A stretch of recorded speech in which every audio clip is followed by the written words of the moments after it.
Мои дорогие телезрители, мои подписчики, спасибо вам большое за то, что смотрите меня, поддерживаете мой канал, ставите лайки, пишите свои комментарии.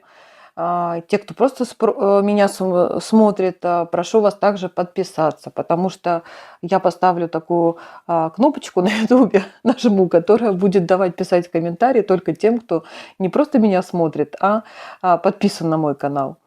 Потому что для продвижения моего канала на ютубе нужно, чтобы меня не только смотрели, а еще и были подписаны. Сегодня я хочу поговорить на такую очень важную тему в Сербии, да и вообще в принципе о электричестве в Сербии. Большую часть это пойдет разговор не совсем об электричестве, а о большей части отопления. О том отоплении, которое завязано на электричество, то есть от электричества. Потому что отопление, конечно же, тратит в отопительный период, который, слава богу, в Сербии не очень долгий, но большую часть забирает, вернее, это именно отопление. Все остальное, там приготовление, так, пользование там какими-то бытовыми приборами, это все-таки не так много, как отопление. Вот, хочу напомнить, наверное, те, кто давно следят за жизнью в Сербии, смотрят других блогеров и меня, то, конечно же, знают, что в Сербии отопление, такое центральное отопление, сильно отличается от России. То есть в Сербии есть центральное отопление, но его очень мало. В основном оно в крупных городах, и в основном это какие-то центральные улицы города, их может быть прям несколько. И все. Все остальные дома, новостройки, хорошие дома, не то чтобы там какой-то старый жилой фонд, нет, хорошие дома, новостройки, но они сдаются без центрального отопления, там нет подведения центрального отопления. Не знаю, может быть, кто-то поспорит, лучше или хуже центральное отопление, когда оно есть или его нет. Мое личное мнение, что все-таки лучше, когда его нет, потому что за центральное отопление платят круглогодично, независимо от того, нужно топиться или нет. Если вы отапливаете свою квартиру каким-то другим способом, от электричества или еще какой-то там, вернее, от электричества, да, но способы просто вот электричества могут быть разные. Это может быть кондиционер, это может быть печь, это может быть электрокотел, как у нас, но все равно оно все завязано на электричестве. Но я считаю все-таки, что лучше от электричества не пользоваться центральным отоплением, потому что все-таки короткий отопительный сезон в Сербии достаточно, это 3 месяца, к примеру, где-то так. И за это время, да, может быть, где-то дороже вам обойдется, но вы платите не круглогодично, а всего лишь 3 месяца. Но здесь есть нюансы, какие-то моменты, которые, наверное, только в Сербии, но я не знаю, в России я с таким не сталкивалась. Поэтому я хочу сегодня поделиться своим опытом с вами, чтобы для тех, кому интересно, кто узнает, кто хочет, планирует сюда переехать, либо просто интересуется жизнью в Сербии, будет интересно узнать некоторые моменты, которые мы тоже не знали в свое время, неожиданно узнали. И хочу с вами поделиться, чтобы вы учились на наших ошибках, а не на своих, если вы переедете сюда жить. Итак, что же у нас случилось такого, что мы выяснили, вообще, что у нас произошло? Значит, дом наш, как я уже рассказывала, для тех, кто давно уже следит за моими выпусками, а только недавно подписался, я немножечко вкратце объясню, что дом наш новостройка, он сдан был где-то 1,5 года назад, мы живем здесь уже полгода, а некоторые соседи, вернее, практически все соседи заехали еще год назад. То есть они уже год здесь прожили, потом приехали мы, и мы уже здесь живем полгода.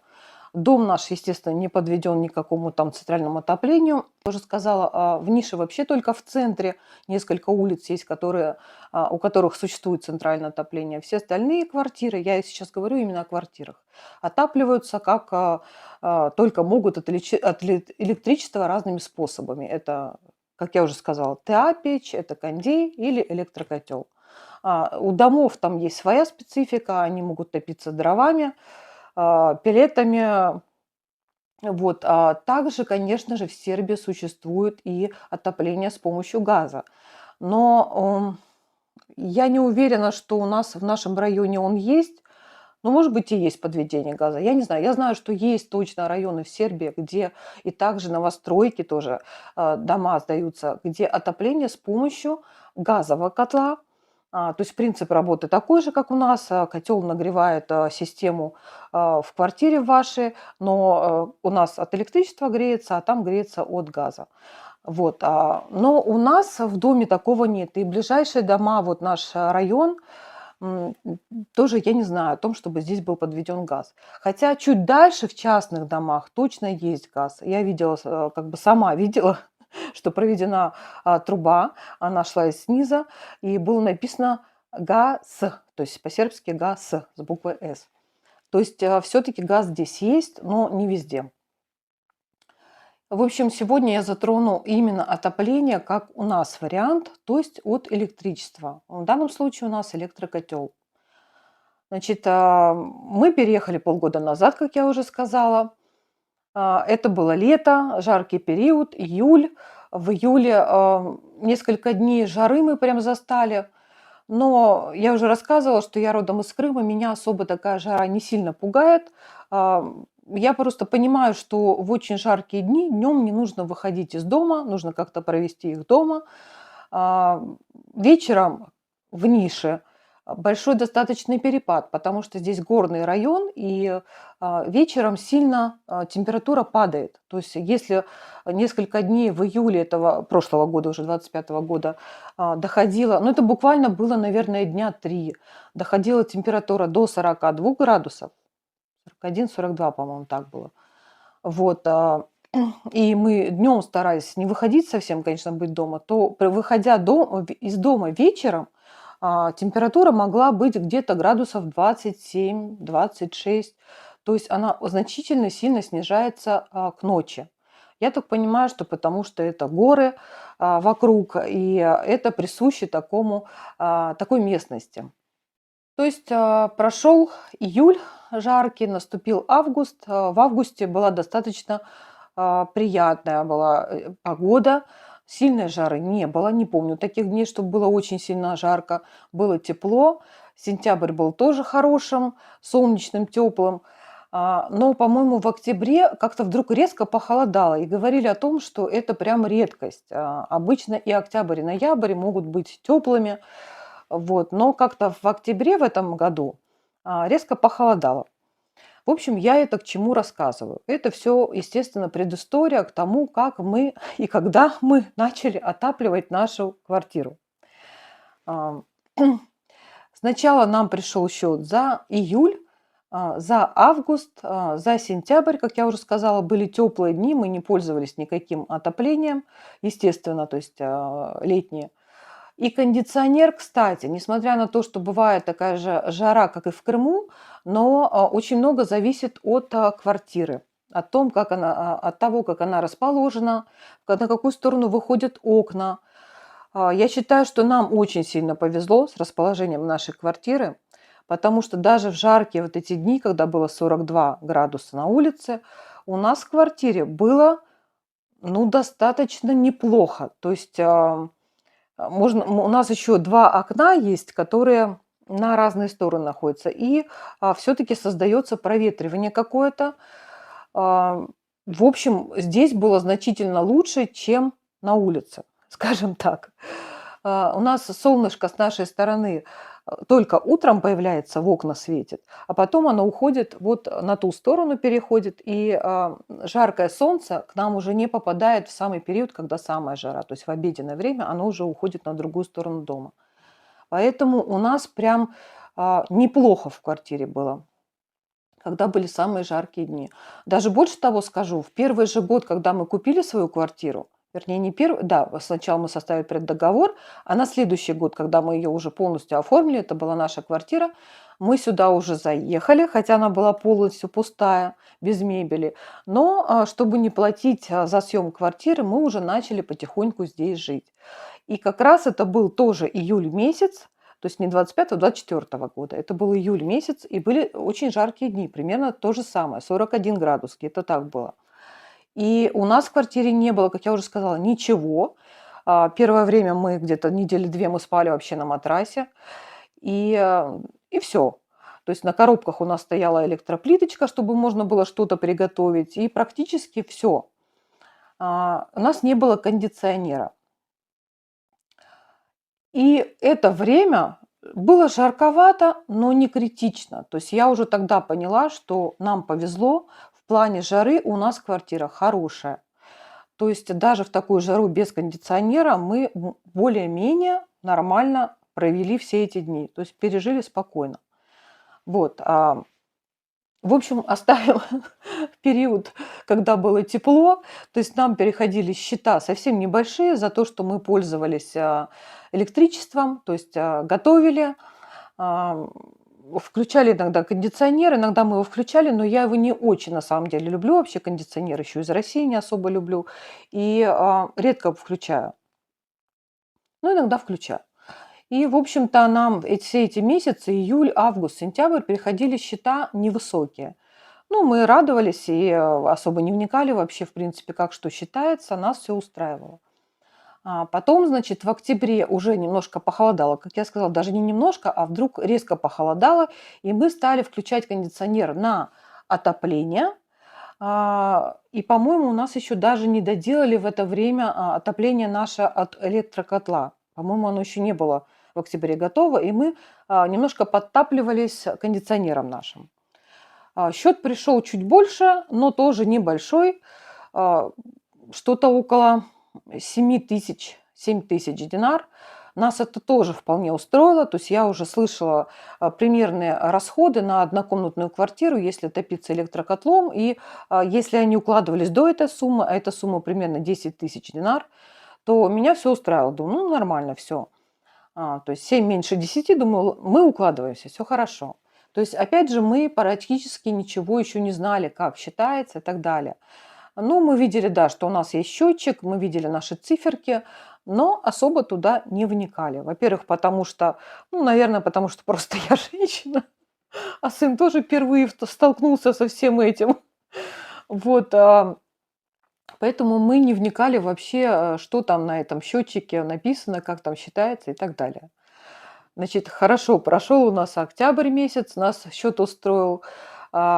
Ноябрь то что-то около 8 тысяч, то есть тоже все прекрасно, мы укладываемся в эту сумму до 10 тысяч. Потом декабрь. Мы практически уже, ну, я даже не скажу, что полноценно отапливали квартиру. Мы включали наше отопление от электрокотла практически на ночь. Днем практически не включали. Ну, даже не могу сказать, что мы включали там, если только редкий раз вообще. В основном это было на ночь. И ничего больше у нас не увеличилось. То есть мы как пользовались, как я стирала, как я готовила, то есть больше никаких расходов не стало. И вдруг нам приходит счет в январе месяце за декабрь. Огромная сумма, просто огромная. 26 тысяч динар. Но сразу скажу, получилось так, что в этот период у нас как раз должны были поменять счетчики, в общем, занимались счетчиками на счетчики еврообразца. У нас и так дом новостройка, ему всего лишь 1,5 года, как я сказала, там счетчики новые стояли, но сейчас в нише меняют почти во всех домах, стараются перевести все электросчетчики на еврообразца. То есть они отличаются тем, что не нужно будет больше человеку специальному от электродистрибуции ходить и снимать данные. То есть рассчитывать, да, вот фотографировать, считать. Они будут передаваться, все эти данные, автоматически, что, естественно, упрощает. Вот, потом, конечно, увидев такой счет, я подумала, что, ну, в первую очередь, конечно, я подумала, это какая-то ошибка, потому что напомню, что предыдущий месяц у нас был 8 тысяч динар, и вдруг 26, то есть это в 3 раза больше. И сначала я подумала, это ошибка, потом я подумала, что, возможно, мы столько натопили, то есть электричество забрало, наш котел забрал столько много. Неужели так дорого нам будет обходиться отопление, при том, что мы топили только, как я уже сказала, ночью, ночное время, которое в Сербии, ну, по-моему, также и в России, считается дешевым. По-моему, раза в 4 оно дешевле, чем дневное. Здесь в Сербии существует два варианта дешевого времени по электричеству. Это с 11 ночи до 7 и с 10 до 6 утра, то есть 8 часов. И наш дом, ну, мы сначала не знали, скажем так, мы не знали. И мы пошли в электродистрибьюцию, чтобы нам подсказали, как же все-таки у нас считается электричество. И нам сказали в электродистрибьюции о том, что в вашем доме по вашему адресу электричество считается с 11, более дешевый тариф, до 7 часов утра, 8 часов. И мы, значит, уверены в том, что это так. Естественно, свою жизнь подстроили под этот график. То есть я запускала стиральную машинку в ночь после 11. Я, если успевала, если мне не спалось, то я успевала что-то еще быстренько приготовить после 11, чтобы это было подешевле. Я иногда даже гладила после 11. Мы включали отопление с 11 до 7 четко, то есть самый дешевый наш тариф, который у нас должен был быть. Но тут начинается самое интересное. Если мы так все делали, откуда же у нас взялся такой огромный счет? 26 тысяч динар. А, Мы, естественно, в ужасе стали писать в наш вообще домовой чат, спрашивать соседей, а у вас пришли счета за электричество нормальные у всех? Мы только такие, то есть нам прислали очень большой счет. Как у вас? И вдруг нам стали писать, что да, вы знаете, вот мне посчитали прошлый месяц, еще добавили туда, который у меня уже был оплачен. Другой человек ответил, что сейчас вообще очень много из-за того, что меняются счетчики, очень много сбоев, очень много неотчитанного, то есть не снятых по счетчикам данных. В общем, очень большая путаница идет. И мы для этого пошли в электродистрибьюцию, чтобы выяснить, мы действительно ли столько нажгли. То есть каким образом получилось так, что прошлый месяц у нас было 8 тысяч динар, а теперь вдруг аж 26. То есть, ну просто для квартиры, которая 44 квадратных метра, это ну, огромная сумма. Я знаю, что примерно в такие суммы укладываются дома двухэтажные с отоплением, но явно не квартира 44-метровая. То есть здесь была явно какая-то ошибка.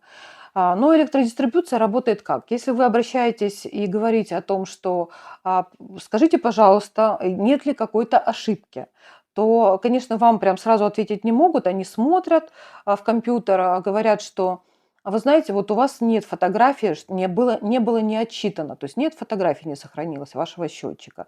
Мы не можем сейчас сказать. И вот если они сразу не могут дать ответ, то в таком случае составляется рекламация. И прям достаточно много времени на нее уходит. Нам сказали, что примерно месяц будут они там что-то пересчитывать. Через месяц нам дадут ответ, все ли у нас было правильно посчитано или нет. И поэтому у нас сложилась такая ситуация, что за декабрь мы не оплатили, за январь он уже тоже закончился, мы не оплатили, уже идет февраль, и только в конце февраля нам дадут сведения о том, была ли ошибка допущена, или мы на самом деле столько нажгли электричества. То есть, конечно, накопится большой долг, и нам придется заплатить потом аж за 3 месяца. Я думаю, что это будет очень большая сумма. В общем, морально к этому нужно готовиться. Вот. Но что самое интересное во всей этой ситуации? Выяснилось один момент уже практически через 5-6 месяцев нашей жизни здесь. Вдруг мы выяснили абсолютно случайно, ну как случайно, сын пошел рассматривать этот счетчик, который стоит на нашу квартиру. И увидел, что время переключения на дешевый тариф у нас стоит с 4 ночи до 12 часов дня. До этого мы были уже в электродистрибьюции и спросили, какое у нас время в нашем доме дешевого тарифа. И нам сказали четко, с 11 до 7 часов утра. И мы уверены в том, что мы делаем все правильно, подстраиваемся, как я уже рассказала, под этот график, делаем все в период дешевого отопления, а вдруг видим на счетчике потом, что там стоит совсем другое время дешевого тарифа. И мы даже предположить не могли и не знали, что такое возможно, ну, потому что мы, мы русские, мы приехали с другой страны и не знали всех моментов, как это возможно, может быть в Сербии. И вдруг оказалось, что, в общем, мы подумали, что все-таки он посчитает правильно, как и должно быть, как нам сказали в электродистрибуции, с 11 вечера до 7 утра. А здесь просто неправильно выставлен период. То есть сами цифры просто на счетчике неправильно. Но оказалось все еще интереснее. Вроде бы дом действительно стоит на такой системе, что у него дешевый тариф должен быть с 11 до 7 утра, но на всех счетчиках, в том числе на нашем и всех соседей, стоит разное время. И счетчики отчитывают дешевый тариф по времени, который стоит на счетчиках. То есть через полгода жизни в нашей квартире мы выяснили, что, оказывается, наш счетчик считает не с 11 дешевый тариф до 7 утра, а с 4 ночи до 12 часов дня. Соответственно, все наши старания гладить, стирать ночью и что-то там готовить, как я уже сказала, были вообще напрасными, и наоборот, все это нагорало намного дороже. Но все же 26 тысяч, я очень сильно сомневаюсь, что из-за этого могло нагореть такая большая сумма, потому что отопление все равно наше ночное, как я уже сказала, мы топили квартиру только ночью, и все равно полночи у нас все равно попадал, вот с 4 утра попадал дешевый тариф. Поэтому все равно я очень сильно сомневаюсь, что мы такую сумму могли натопить. В общем, мы ждем теперь результата, что нам скажут от электродистрибуции, действительно ли там ошибка или все-таки мы столько натопили. Вот, тогда, конечно же, мы заплатим, но мы запомним эту ошибку на всю жизнь. Как говорится, наверное, мне кажется, что все русские, приехав в Сербию, все себе на электричестве набивают какие-то шишки, потому что я смотрела других блогеров, когда они тоже рассказывали, что топились от масляного радиатора, и им выставили счет 40 тысяч динар за месяц. Вот. Что еще круче, конечно, чем у нас. Но у них был дом частный, в общем, я не знаю точно, сколько у них там этих стояло обогревателей. В общем, могут вылезти очень огромные суммы. Но все-таки вернемся к тому, как же так получилось, что на нашем счетчике стояли часы дешевого тарифа совсем другие, не такие, которые должны были. Вот, в общем-то, получилось так, что у нас новостройка, как я уже сказала, 1,5 года назад, когда устанавливали счетчики, их просто не отрегулировали, и время осталось разное. И ну, наверное, жильцов всех все устроило, а мы в это время еще находились в России. Как я уже рассказывала, мы приехали позже. Дом сдан был 1,5 года назад, мы год здесь еще не жили, и приехали только через год, когда уже в доме все жили, и живем здесь вот полгода. И мы были не в курсе вообще, что счетчики так показывают неправильно, что мы были уверены, что как положено, так они и показывают. Оказывается, нет. У нас электричество считалось совсем по-другому, по другим часам дешевый тариф. Вот. И совсем недавно, на днях, произошло следующее. Когда нам стали менять счетчики в доме на вот эти вот еврообразца, как я уже сказала, мы только привыкли к этому тарифу уже с 4 ночи до 12 дня. Я стала готовить, все дела делать с утра.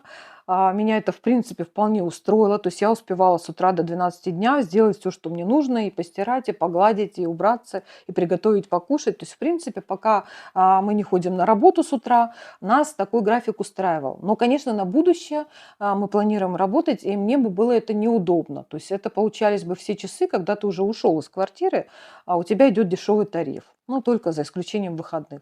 Это не очень удобно. Вот, но, конечно, хотелось взять какие-то вечерние часы. И мы даже в электродистрибуции спросили, а можно ли выбрать дешевый тариф по каким-то часам, как нам удобно. Нам сказали, что нет. В Сербии существует только вот с 10 вечера, либо с 11 вечера до утра. То есть это выгодно только когда период отопления, вот как мы включаем на ночь наше отопление, оно нам будет обходиться недорого, потому что там в 4 раза дешевле, чем дневное. Но все остальное, приготовление, ну, кстати, машинку стиральную тоже можно включить ночью, пожалуйста, запрограммировать. Но все остальное это не очень удобно. То есть приготовление еды неудобно, там какая-то глажка стоит, ночью тоже неудобно гладить. Вот. В общем, выбрать нельзя оказалось. И когда нам меняли счетчики, то просто опять всем квартирам теперь уже настроили правильно. И теперь у нас во всех квартирах снова с 11 до 7 утра. Только мы порадовались, только мы привыкли к этому новому тарифу, графику такому, как снова все вот прошло 2 недели, буквально 10 дней, наверное, и все снова изменилось. Вот теперь мы опять, настраиваемся на другой период, временной. В общем, к чему я все это рассказываю? Конечно, таких моментов мы не знали, поэтому даже если нам придется, даже там, если нет ошибки, то это будет достаточно большой счет, то есть, ну, такой, и по незнанию, такой, скажем, ну, ну, попадос у нас произошел, потому что мы не знали, что так бывает вообще.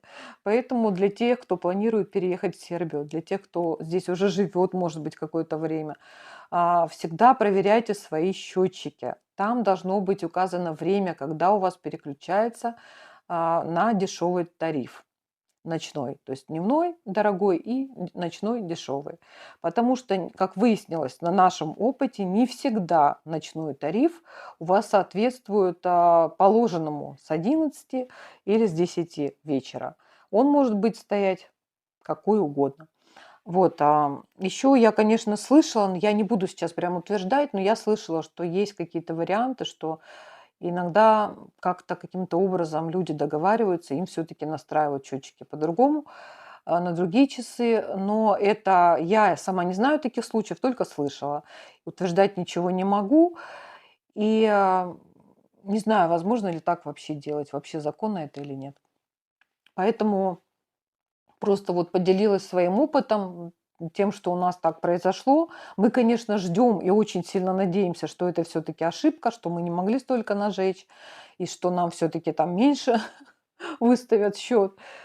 Но не уверены. В общем, доживем до конца февраля и будем знать, обязательно вам расскажу, сколько же все-таки в результате нам выставили счет за такую нашу не то чтобы ошибку, а ошибку, скажем так, по незнанию.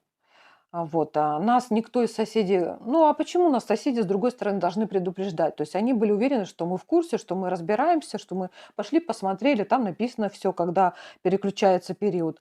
Вот.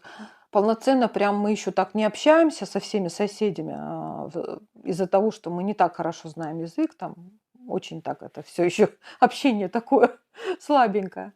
Поэтому мы не могли этот вопрос выяснить заранее и выяснили его только тогда, когда увидели огромный счет за электричество. Вот, так что вот так вот бывает. Смотрите свои счетчики, чтобы там все было правильно и соответствовало а, времени ночного тарифа, как это и положено. Пьем чай с мятой. И мне задали еще такой вопрос про город Панчево. Я попробую немножечко про него рассказать, потому что мы там были, но мы прожили там очень мало времени. 4 дня мы там были всего лишь. Мы рассматривали вариант там поиска и приобретения тоже квартиры. Сначала в Белграде, как я уже рассказывала, потом в Панчево, а потом уже мы приехали в Ниш. А, Много я не смогу рассказать, но так как меня попросили, я постараюсь немножко рассказать про этот город. Чисто визуально Панчево нам с сыном очень понравился.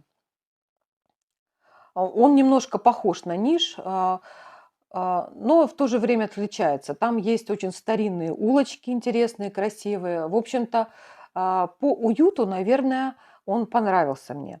И сыну, кстати, тоже он прямо сказал, вот, ну, ему до сих пор нравится Панчево, хотя даже мне и так сильно не понравился, как ему там. Но я думаю, что, скорее всего, у него, почему больше понравилось, у него сработала близость вот это вот к большому городу, то есть к Белграду. Добираться туда было совсем недалеко. Мы ехали на автобусе минут 20, может, даже поменьше. Ну, по-моему, 20 минут. И Туда ходят такие двухэтажные, не только такие, но в том числе и двухэтажные автобусы. Мы ехали в какое-то вечернее время, людей не было совсем, и мы поднялись на второй этаж, сели вот на вот эти вот места передние, которые прям перед стеклом. И было очень прикольно ехать. Из Панчева мы уже уехали и доехали до Белграда, и там еще по Белграду ехали. В общем, по ночному Белграду было очень прикольно ехать вот перед этими вот лобовыми стеклами в первых рядах. Очень красиво. В общем, город сам по себе нам понравился. Но там есть некоторые моменты, которые даже мы не сразу узнали, потом уже нам стали говорить, что вообще-то не, там есть минусы. В первую очередь это очень крупная нефтяная компания, НИС, которая там находится. Действительно очень крупно, мы ее видели издалека, но, во-первых, это экология уже не то. Во-вторых, это много транспорта грузового и опасного транспорта, то есть с горючим.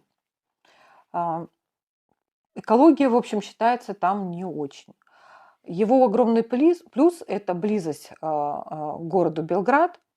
А, Уютный он, как я уже сказала. Мне понравился сам по себе Панчево.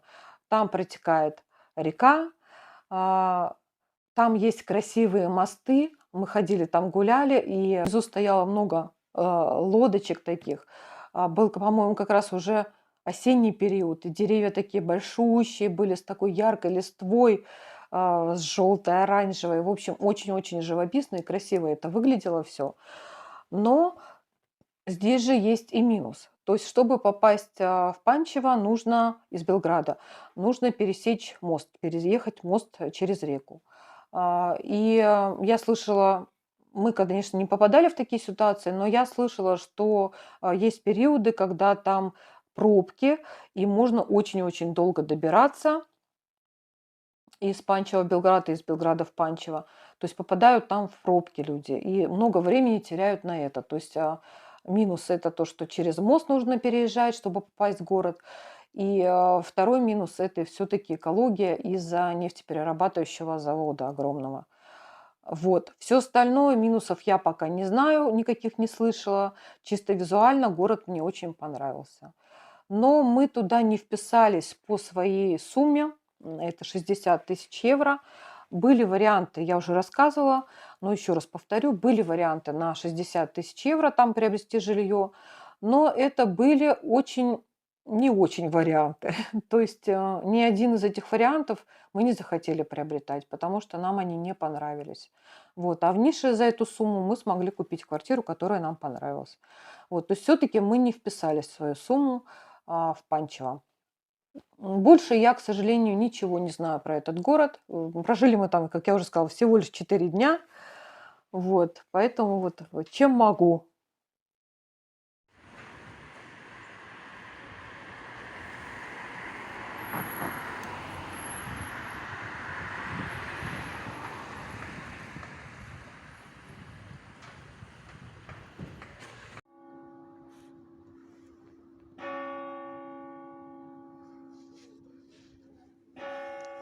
Никита.